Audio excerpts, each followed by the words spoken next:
Well, good afternoon, and it's great of you to be here as part of the Reading Shasta County Travel Club. We really appreciate your being here. And I'd like to first of all thank the Shasta Association of Realtors for allowing us this room to be in here, because this is a phenomenal room. We can look at our maps and we can look at our slides very nicely. So with that, let me tell you a little about our topic for today, because I know a number of you have been asking about this.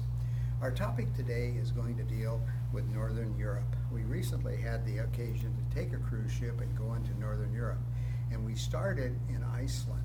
Many of you have probably heard of Iceland, and oftentimes in the context of Greenland, Greenland is ice and Iceland is green. Well, we found it to be that way, but we also found it to be a most interesting city in that it is basically built on a glacier and is on a volcano.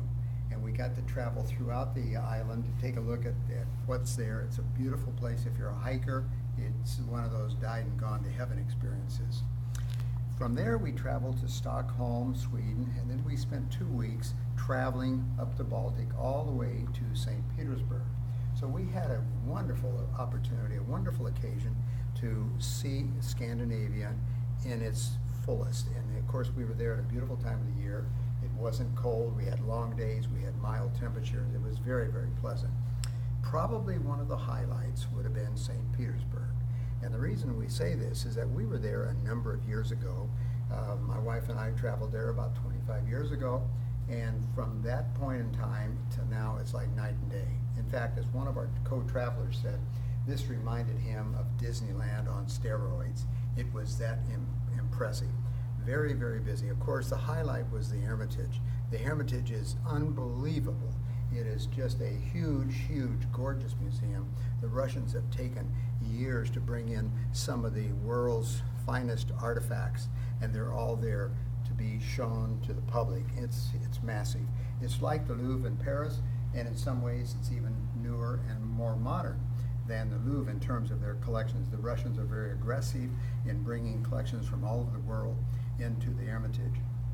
In addition to that, in St. Petersburg, you have Peterhof Castle, which in itself is a magnificent castle.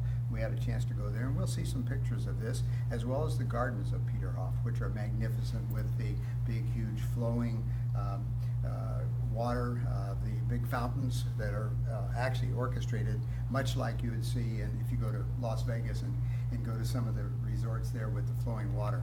Very impressive. In fact, quite a bit more impressive than Las Vegas, quite honestly. But that's what we've got to see, and that's what I'm going to share with you. So we're going to have 3 segments to our program today. We're going to talk, number 1, about the countries we visit.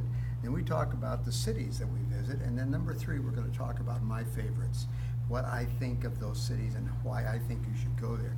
And then we're going to wrap up with a little tiny session on why cruise ship traveling versus traveling on your own. So let's start now with a map. I want to go to the screen here and look at a map of Europe, and we're going to look specifically at the Mediterranean. So let's walk over and start with our map.